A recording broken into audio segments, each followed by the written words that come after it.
So this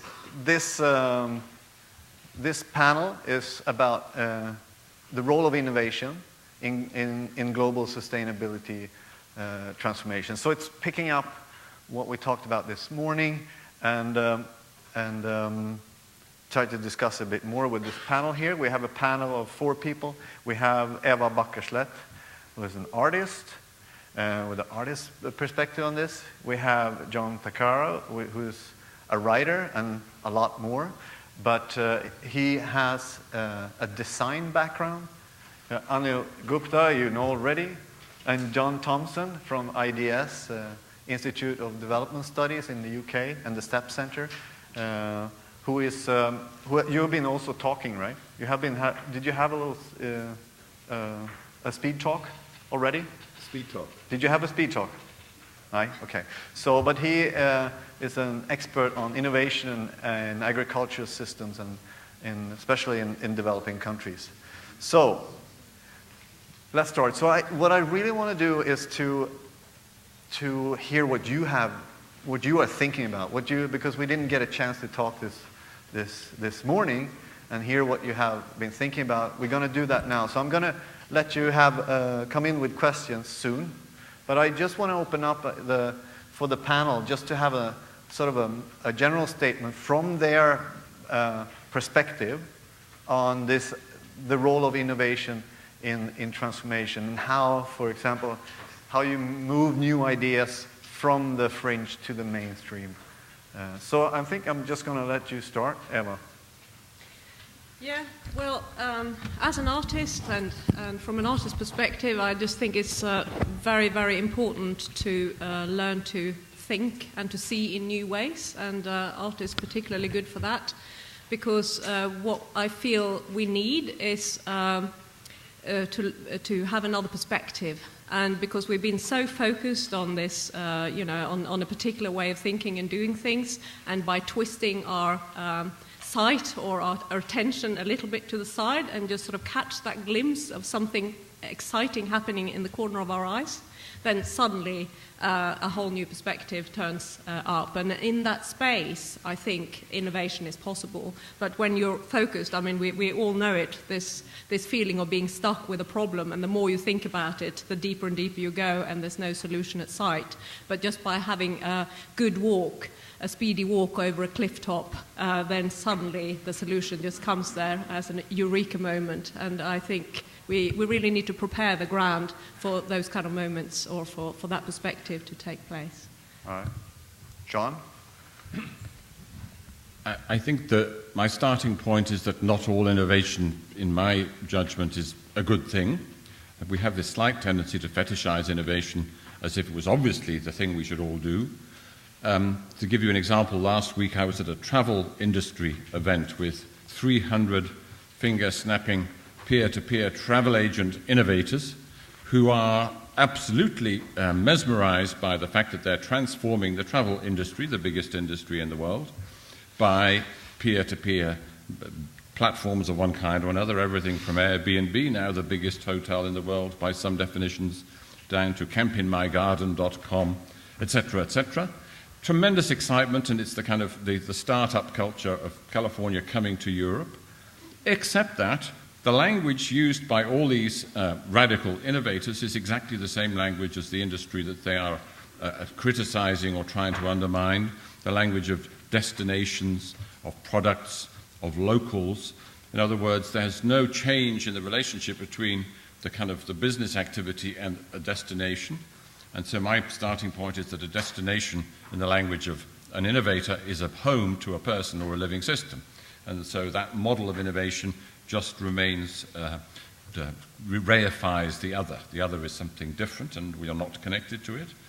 And I see that happening here as well. So the product in the holiday industry is the package tour or the groovily kind of through the website peer-to-peer too. Here it's the case study. So I've been at 2 days of meetings about where the product of the work of those of us in the academy, which is not me, is the case, in which words like aggregate, have you aggregated the data? You know, is this transferable? Is this generalizable? The scale question. And I think, yeah, but we're supposed to be connected people, connected to people who are suffering today about the kind of crisis and the difficulties we're discussing. And I just think that's a misstatement of goods to say that we're connected when we deal with this very kind of abstract way. So I think I therefore agree with Eva that it's about being able to know and look and perceive in new ways, and those new ways are being directly and viscerally connected to the people who are having to deal today with the questions that we're discussing in a very abstract manner. Good. Anil? First, let me give another example of why, in certain cases, innovations can be deadly. You used, and many farmers use in our country and many other countries, dynamite to catch the fish. Now, it kills small fish as well as big fish. Absolutely antithetical to the sustainability. It's an innovation, nevertheless, makes the transition cost and the time much lesser for the fishermen to catch the fish. Do we want to propagate it? No. So therefore, I completely agree with John that we should not make a fetish of saying that innovations are always good, no matter what, no matter for which purpose, and no matter from which motivation they emerge. We have to be discriminative about this matter. We should be able to use a meta theory to decide where the transaction costs are high for the people who are poor or who are disadvantaged, or the services which are not being met, whether for elderly or whatever other communities, neglected communities are. And if anything which makes that faster, easier, affordable is good. Those innovations are welcome. The second thing about scale, and I said it and I would like to elaborate because in the morning apparently I was not very clear, as some colleagues mentioned to me, scale should not be allowed to become enemy of sustainability. I know that one of the most commonly used refrain in any dialogue on technological change is, what is the scaling up potential of this idea? How can it be scaled up? Any investor, policymaker, entrepreneur, industrialist, everybody asks the same question. And even the professors have started asking their students the same question. What is the scaling up potential of this idea? Imagine if we were to judge only those ideas which were to sell, let us say, in 100,000 or 200,000 or 500,000, and if there's a problem which affects only 5,000 people or 10,000 people, say in Dhimaji in Assam, water is very high iron, contains very high iron content. The normal filters will not work. Nobody will develop a water filter for communities in Dhimaji. Dhimaji, incidentally, is a place where Ulfa, one of the insurgent groups of Northeast, emerged. Now you will make that group feel even more isolated, more alienated. That look, we have a problem which is location specific, and since the scale is not large enough, you wouldn't address it. So either we should wait till the problem becomes so big that it becomes attractive for investor and an entrepreneur, which is a terrible way of looking at the life, or nip it in the bud, which means that niche specific solutions, innovation which meet the needs of a specific niches are as legitimate and valid candidate for receiving public policy support, candidate for receiving designer support and other people's support, because without that we will not make our society inclusive. So we should not do the mistake of only appreciating and creating space only for scalable or largely scalable technologies. Thank you. John? I think as one coming from the academy, I would question or take exception with the framing to some extent of what John said earlier about the role of the case study. I think case studies are critically important to understanding transformation, particularly, specifically because they deal with context. And I think it's taking things out of context that's problematic when we start to generalize too far without understanding the context specificity of how different social, ecological, technological processes are playing out in different places for different people.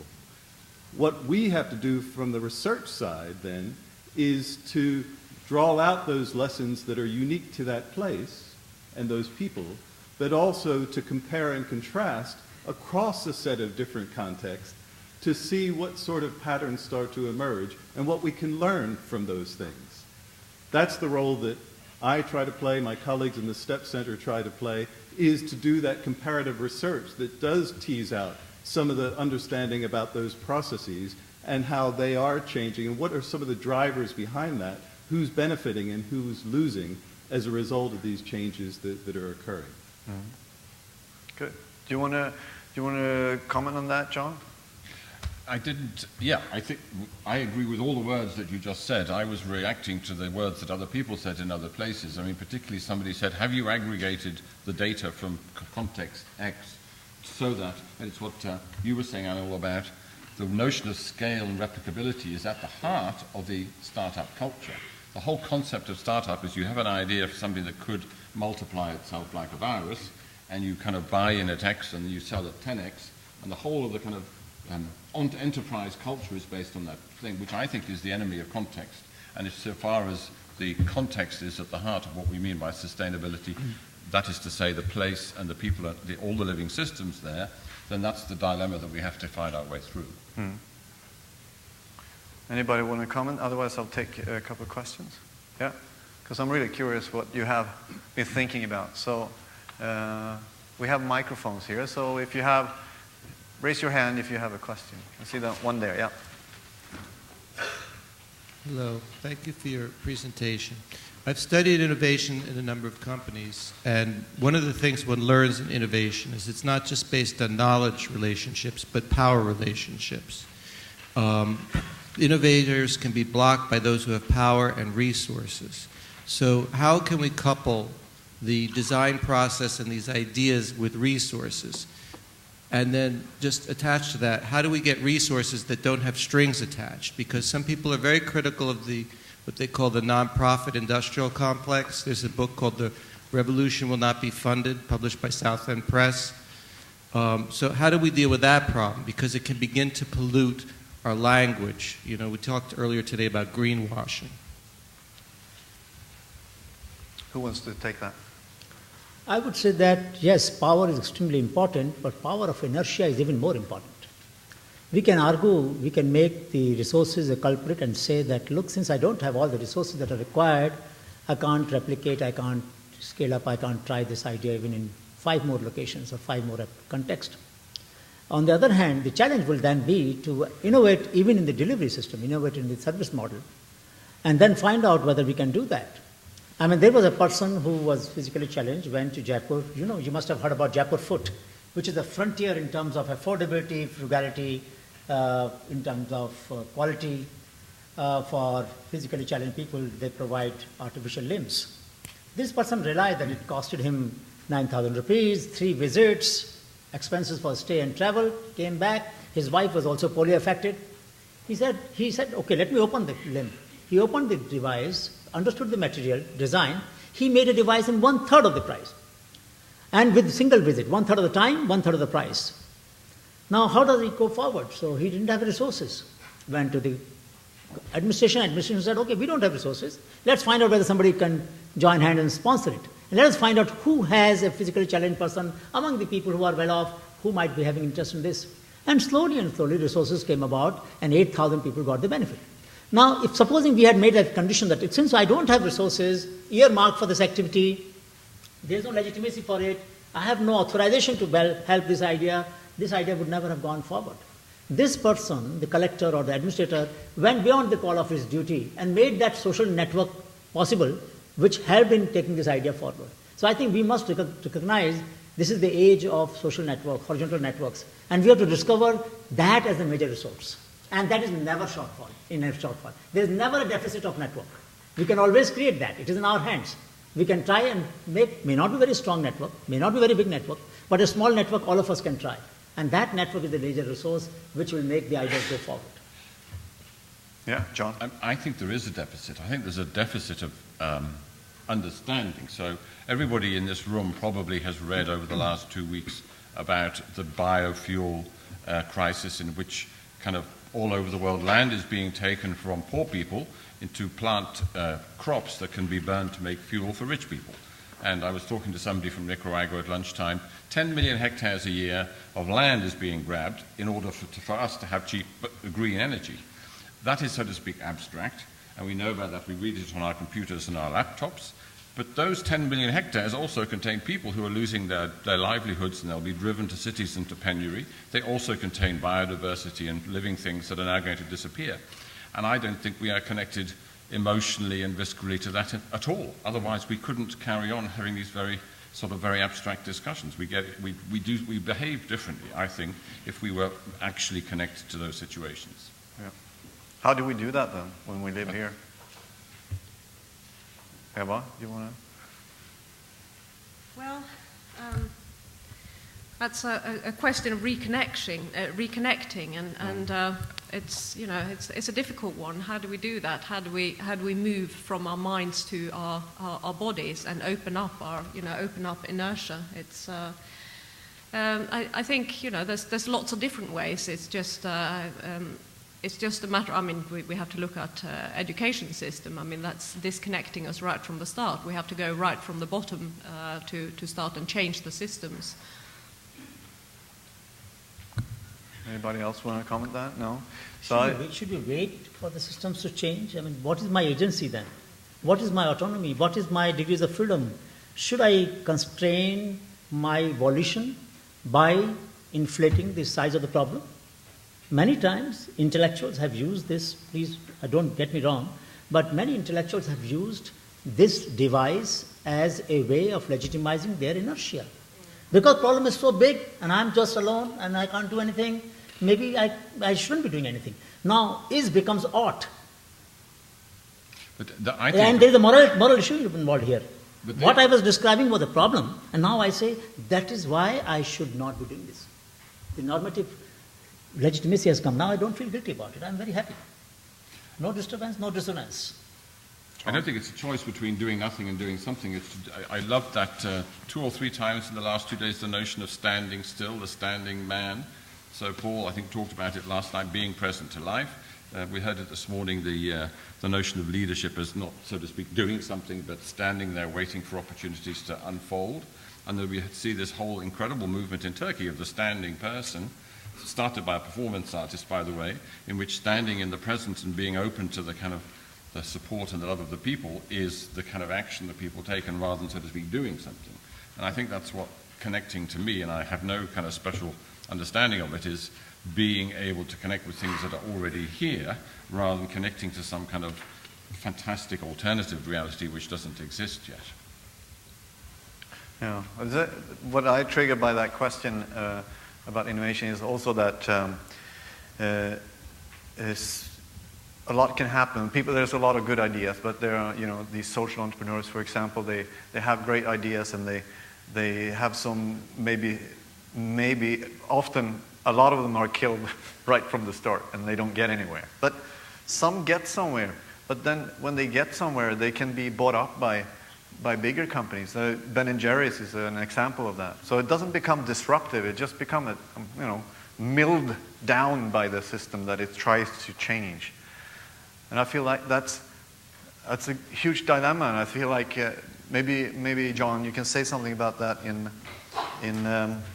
in Africa, and where you've been working, about sort of the innovation you see. For example, you worked in agriculture then. So well, to some extent, it comes back to some of those issues that were raised in the question, where innovation gets locked into a particular pattern because of certain dominant interests and actors that make certain choices about the kind of research that gets done, the kind of investment that's made, the kind of institutional arrangements that are created. In the work that we've been doing in the agriculture sector, we look at the role of R&D, research and development, in producing different seed varieties, and how maize, for example, has become such a dominant crop in much of the continent. And there is this lock-in where food security is equated with maize security. They're one and the same. And that dominates politics at a national scale. When people are talking about food security, what they mean is maize security, when politicians are talking in those terms. And so the whole system is geared to delivering more maize.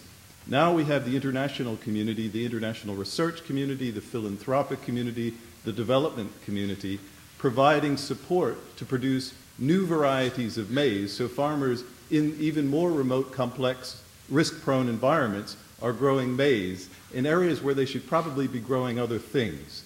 So you have this lock-in to this dominant maize system. Oh. And what we're seeking to do is to actually challenge that, to question that, to open up a debate. And that requires different sorts of methods, different sorts of engagement with a range of different actors to create a space where people can start to think about pathways, what we call pathways in and out of maize. So yes, we can have more maize, better maize, to produce in areas that are risk-prone and so on, and there are new varieties that are being developed at the moment. But equally, we can think about alternatives to maize that actually are going to help people in those risky environments. That's good. Thanks. I'm going to take a couple of questions more. There was one there, yeah, with the mic. Hi. I'm hearing that innovation can be negative, innovation can be positive. There are some things that we would like. We'd like some types of innovations to take place at certain scales and in certain contexts, and in others we would like to avoid certain innovations. It seems to me that failure is an important aspect of innovation, that we don't innovate without failing repeatedly for a very long period of time in some cases. But failure in some case may be, there may be the room, the space for that type of process to take place, but in other cases failure may be intractable. I'd be interested to hear you speak about the role of failure in innovation. Great question. So, John, you want to then continue? I think, it's a great question, and it's one I've been thinking a lot about the last few years, but also taking it from the point of view of success, and what colleague Jim Sundberg and I have been calling bigging up results, because there's been a huge imperative, a big push to claim success in the development sector, to be showcasing your results, to be claiming that what you're doing, your innovation, your process is leading to big outcomes and impacts, without necessarily having the real hard evidence to show that that is in fact the case. But we have all sorts of means now of communicating results, highlighting success, websites, social networking, a whole range of things beyond formal peer-reviewed journals. So you get the message out that all sorts of success is happening. And this success-making becomes highly problematic because then donor agencies, funders, investors want to support success, so it becomes self-perpetuating, this whole process of claiming success, of bigging up results. And there's also the aid industry is involved in pushing for greater impact at scale, something that we've talked a lot about, and wanting to see that happen quickly. So there's this tremendous pressure for success. And what that leads to is an attempt to hide failure, to somehow not embrace it, not learn from it, and it becomes a problem to be associated with failure at a professional level, at an institutional level. It's an issue. Well, I was heartened to see recently that I saw this TED talk a little while ago. A fellow from Engineers Without Borders was working. He's been working around water and sanitation issues in Africa for a long time, something I was doing as a young volunteer 30 years ago. And what he was saying was he was talking about mistakes that they were making today in the last couple of years that I remember we made 30 years ago. And because so often those failures were hidden and there wasn't any learning from those mistakes, you had this perpetuation and this reinventing of wheels, of water wheels in this case. So he was saying, look, we've got to get real here. We've got to put up our hands and say, we got it wrong. And so he's actually trying to create a movement now for people to hold their hands up and say, we've made mistakes, we've failed. Now, failure, if you learn from that, can be a very good thing. That's essential. But right now, we're not doing that. We're not doing that well enough to really document those failures, to find out what didn't work, what could be corrected, and how we go forward from there. Just a small point to support what you said, that many times the journal editors don't put premium on reporting results of failure. So one of the things that many of us are on different journal advisory committees and editorial committees, and I think one of the things that we need to really bring home from this session today is that have an explicit policy seeking contributions of the research results where things didn't happen the way you expected, and report that. either short communication, full-fledged papers, whatever. So that is one thing which we need to do at this conference, should really herald this movement by many of us who are on various journal committees. We should start this process. Second thing is that failures can also be rewarded. You know, I'm on a jury of that year I was a jury member for Tata Innovation Awards, and that company, all the Tata House, the steel companies and whatever have you, the awards were given for glorious failures. Projects which were very risky and therefore could not have been taken up if there was no premium on taking them up. So the chairman of the company says, okay, I'd like to recognize those who made bold attempts, doesn't matter where it failed. In NIF, National Innovation Foundation, we gave awards to people who have been struggling for 10 years. For example, there's an Utubhai trying to develop a cotton picking machine. A lot of children and women are involved in this activity. We wanted this to be mechanized so the child labor gets out of the system. And this fellow has not succeeded as yet. But we got him an award from our president of our country. Because we thought this spirit is something that we want to celebrate. Doggedness, not succeeding but trying, and message should go home that is also an act which is praiseworthy, which is something to be celebrated. So your point is extremely valid.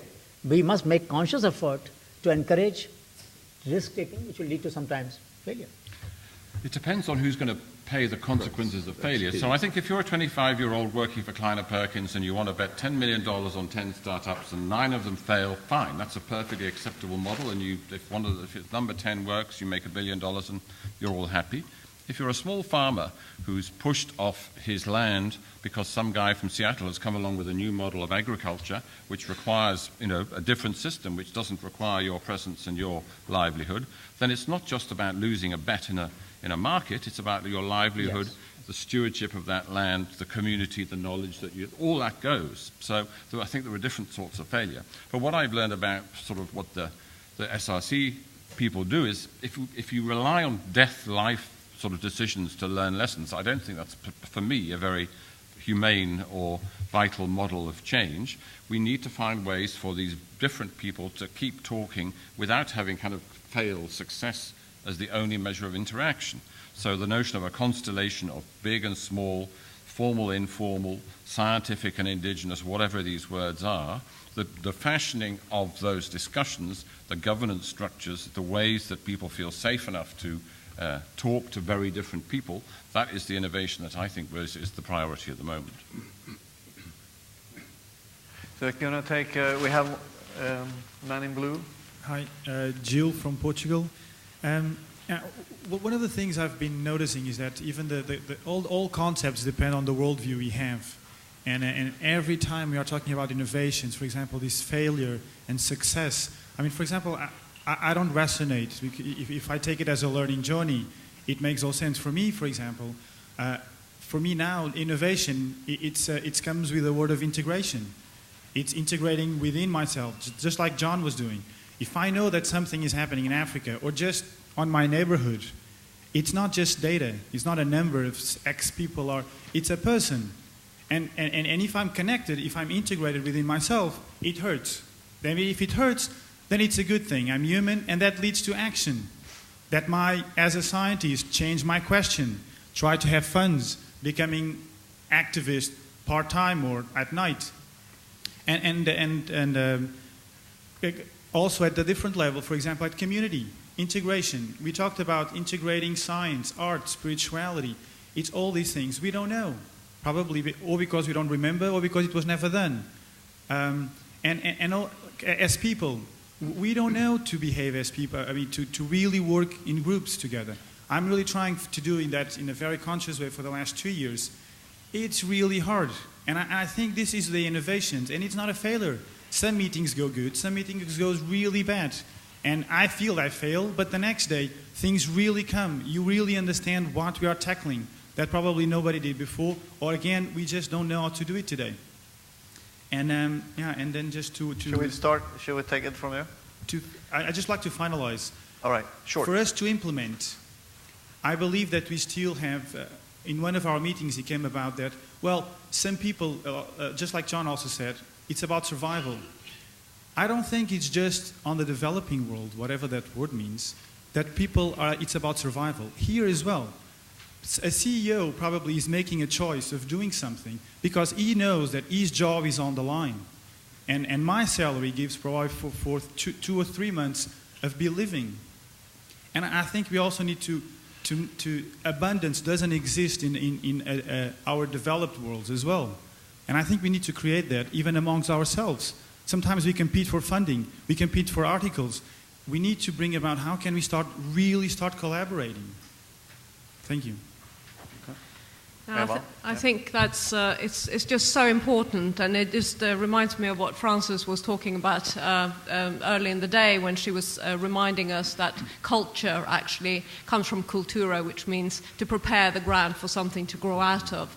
And I do think we need exactly to prepare the ground to create those spaces that we don't have, you know, for innovation to happen, to connect people together, to connect artists and makers and shakers and scientists together, and not just to talk, but to make together. And from that making and from that action, new things will grow. There's a beautiful word in Sanskrit called as samvedana. Sam means equal, Vedana means pain. Many innovators, when they internalize the pain of a third party as intensely as that person or that community faces, it doesn't remain their pain, it becomes his or her pain. When the creativity emanates from that internalization, or as you said, integration of that pain in oneself, that is called as empathetic innovation. So a lot of innovators actually at the grassroots level particularly, but also at other levels, are really empathetic innovators. And we need to have maybe bigger tribe of empathetic innovators, where I'm not responsible only for solving my own problem, I'm also concerned about problems of others.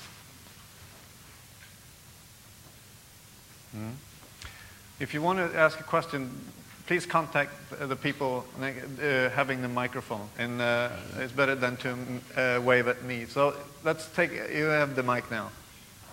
Actually, I have a very short comment, because I am working with innovative land use practice in Bangladesh. But if I understand it, innovation is like something to do the same thing in different way. If I am correct, and that the question is sometimes innovation is really missing, not even before sustainable approach, because this is more easier to think innovation, but when you want to shade from transformational approach, then it's really difficult, because there is a question of uncertainty, cost, time, different factors. And at the same time, we are discussing here transformation, maybe technological, social, ecological. But if you think over transformational point of view in technological innovation, then the question is that there is a sense of choice of the people where you want to intervene this innovation. At the same time, there access to this innovation and place of identity actually where innovation should be driven. And in terms of technological innovation, sometimes like in developing and least developed countries, like in my country, Bangladesh, most of the innovative technology, it comes from outside. But the question is, this is not really sustainable. Okay, I'm not focusing more on sustainable, but at least we have some gaps in addressing this sort of new innovative technology that practice. And at the same time, when we are thinking about ecological innovation, like different sort of land use practice, and there is another bottleneck, like in the process of triggering this innovation in long-run transformation. So still innovation is in the very preparation stage, even before thinking long-term transformation. Thank you. Who wants to pick that up? Let's take more questions. Yeah, one More questions. Who has the mic up there? The other one? Yeah, please. So I really like the idea of embracing failure when you're dealing with a chemistry experiment. But when you're dealing with people's lives, I think it's a good point to consider, like what are the ramifications of that? And my sense is that there's a fear of the unintended consequences. It's like when we look back historically at the things that we've tried to do in, the best interests of many people, and then we see the consequences of those things. There's a fear of like, how do I take action instead of an embracing failure, because the failure has real consequences to those people. So how do we innovate? The question is, how do we innovate in a context in which we're afraid of the unintended consequences that might arise? It's very interesting. If you look at the etiology of innovation, And we have a huge database. We have mapped 174,000 ideas, innovation, and traditional knowledge practices from 545 districts of our country. So huge database. You map it. What do you notice? Higher the risk, greater the uncertainty, higher is the incidence of innovation. Lesser the risk, more stability, more productivity, lesser the number of innovation. I mean, it's so clear. If it was in the zone of little uncertainty, I wouldn't make such an emphatic statement. But within Gujarat, the regions which are high growth, economically more integrated in the market, we don't find much local innovations. But the regions which are stress prone, where there is the market integration is a little weaker, a lot of innovations take place. So please appreciate that it is our notion that those who have more to fear perhaps are more timid. That was the idea which we had in the 60s before Green Revolution took place. Actually speaking, those who have less to lose also. They try out things because there's nothing worse that can happen to them. They already are at such a stage that nothing worse would happen. So innovation, at least in our database, which is very huge, and also we are finding similar thing in China. In the developed region of China, we don't find those kind of innovation as we are finding in the less developed region of China. So at least in 2 subcontinental countries, we are finding this pattern, that lack of resources, material resources, does not indicate lack of intellectual resources. Can I just add briefly that the unintended consequences are happening anyway? They're happening, but it's acknowledging that they've happened and learning from them rather than trying to cover them up. That's the point I was making earlier, and I think it's really important that we approach some of these interventions with some humility and to recognize that we're not going to win all the time, we're not going to hit the mark every time. We make mistakes, we're human, all of us. Yeah. We're doing our best, but we don't always get it right. But if we then don't go ahead and say, look, we got it wrong here, we made some mistakes, there were some unintended consequences, let's learn from that and do it better the next time, then I think we're failing in our duties as professionals in all our capacities. Yeah. But doesn't it depend on who the we is? So, I mean, in my experience, the people who do the innovating tend not to be the innovatees, that we innovate to other people. We say, here is a solution, here is a better way, and it may well be a better way. I'm not saying it's yes or no a bad way, but it's just that we are the sources of solutions to problems that other people may not consider even to be problems. And it's to do with this, how you create an inclusive, participatory, who loses, who wins dialogue continuously, and not sort of throw things at a situation and wait to see what happens. I mean, I would like to think that people were scared of unintended consequences, but I think I agree with John. There's no sign that people think about consequences whatsoever when they try these things out. They just do it and hope for the best. I have a question here. Who has the mic up? I actually have an answer to the question. That's good. In a word, it is systemic innovation. The idea is that we make innovation scale, so this is a strategy, right? That we make innovation scale from the focus on things, on gadgets, to our basic systems, education, governance, public informing, not the least finance, and so on. The need of the market is obviously there. Those systems have been inherited from distant past, 200 years ago or 2,000 years ago, made in a world where the only possible communication was either coming together in a room like this or writing books and letters to each other. The technology exists. It is the information technology, which is literally made for the purpose of systemic innovation. And to highlight this, if you will allow me, I want to tell you a 2-minute story. In 1951, a man named Douglas Engelbart was just out of the university, engaged, got himself a job, and thinking, okay, so is this it? Is my life going to be just 40 years of work? And he wanted to make his life make a difference. He thought for 3 months, and then it came to him in a flash. The computer technology had just been invented, and the world had these problems, very complex, that are becoming more and more complex and difficult. He thought about a way to join the two together, to enable people to co-create solutions to problems. by using networked computer technology, 1951. I fast forward to 1968, where he produced something called the mother of all demos, a technology that was created in his laboratory, which is the computer technology that we have today. In all details, right? The mouse, the windows, internet, all kinds of things. Ultimately, the bits and pieces of this technology were taken by, in quotes, innovators like Bill Gates and Steve Jobs. I have a bit longer story in my blog. And turned into huge profits, huge industries. When in 2000, now Douglas Engelbart is today a very famous inventor, a very famous innovator. Got all kinds of medals that you can imagine. And when asked in 2005 how much of his vision has been implemented in practice, he said 3.5%. May we now implement the rest?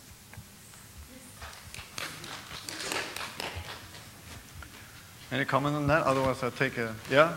John? No, John? Go ahead. Yeah, God save us from brainy people is my short answer. But the slightly longer one is that I've heard this word hyper-complex, wicked, unimaginable complexity. And this is just, to me, part of the vanity and the narcissism of human beings on a bad day. Because in other cultures, they say it's God's will. And actually, when you think about it, God's will, or it's very complicated and we need lots of intelligent people to understand it, they're describing the same reality. And in both cases, it's how we act mindfully rather than having a bunch of tremendously smart people with thick glasses and corduroy trousers taking charge of the solutions. What are you wearing? I didn't wear mine today. Yeah. So we have a question here. And then maybe you can come down with the mic here on this way. Okay. There's seems to me a sort of a unbalanced focus on innovation, at least in Norway. Innovation seems to be things that happens within the domain of private companies and possibly individuals, whereas sort of the political sphere, that's could even be hindrances to innovations. And that's kind of strange because the whole idea of planning and regulation is to make something happen that wouldn't happen without planning and regulation, that is innovation.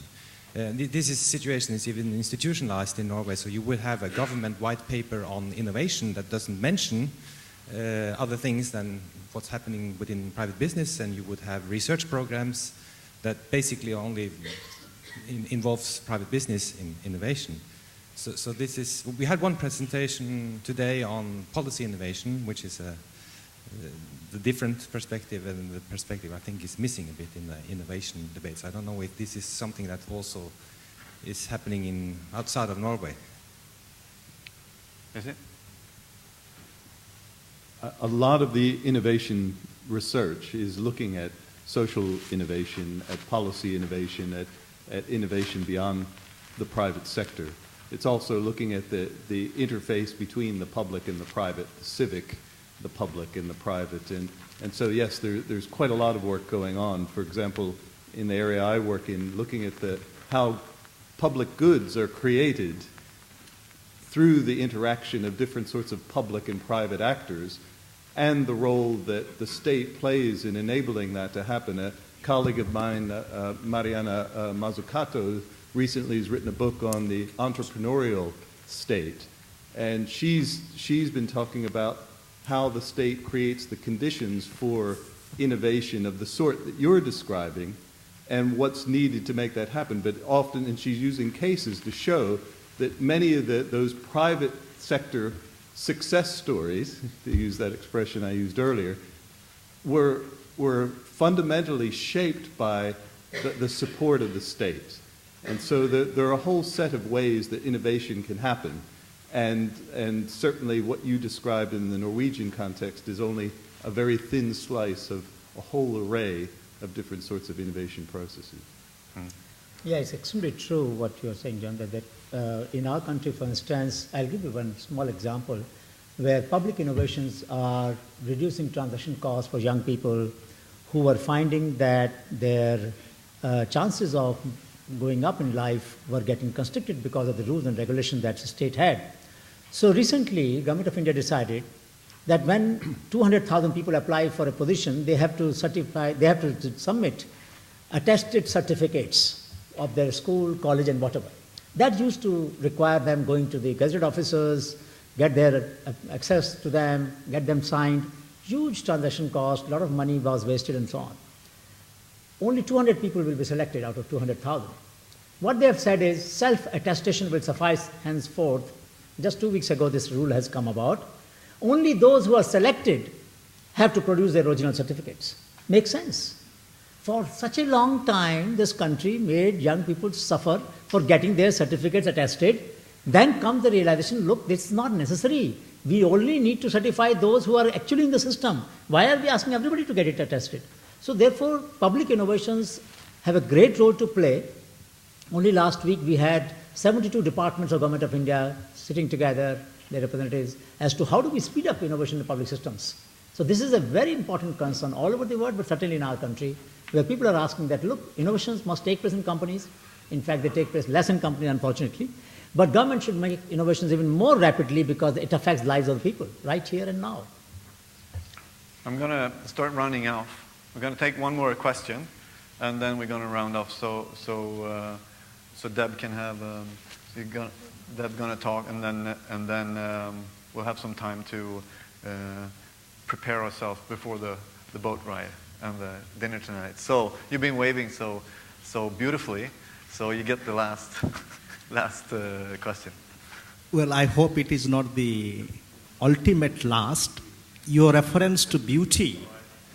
And in the morning, Francis talked about poetic language, that how innovators use language which is most of the time poetic.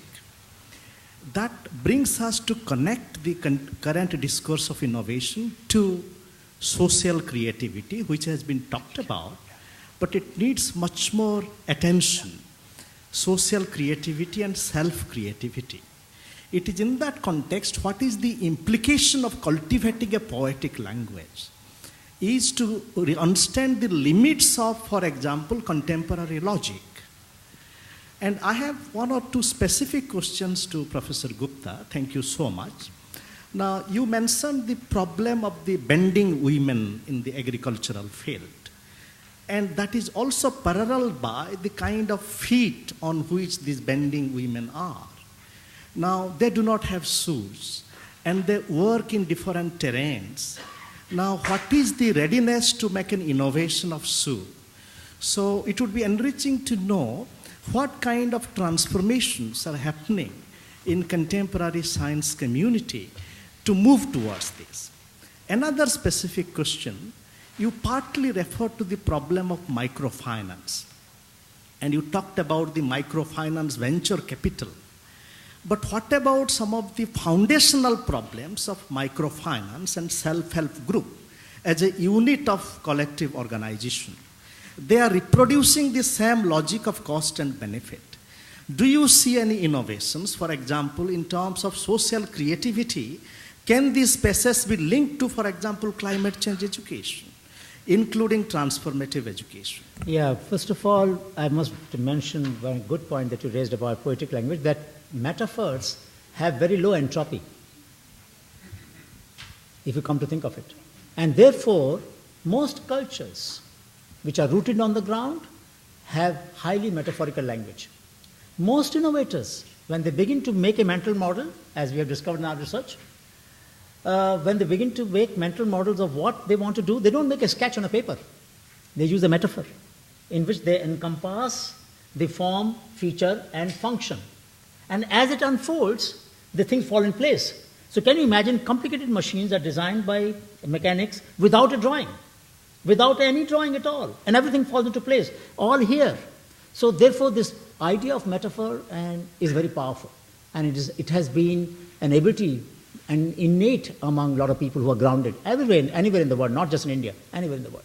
Coming to a specific question, a person in Odisha, Ranjit Singh, spent 17 years of his life in developing a paddy transplanter, a manual paddy transplanter, which will do away with the need to find solution to the problem that you raised. Because the moment we try to find solutions to a problem, we sometimes legitimize the problem.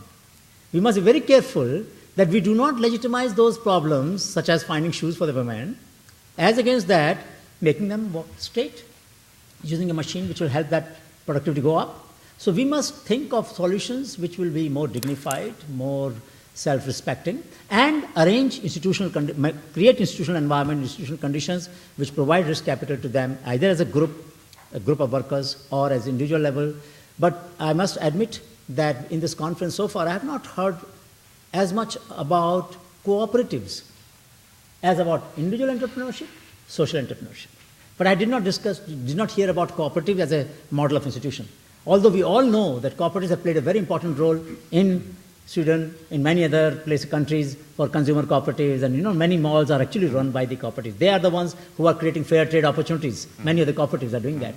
So therefore, cooperative as a form of organization, unfortunately, has been given a go-by by the intellectuals for whatever reason, and it is time to revive it back.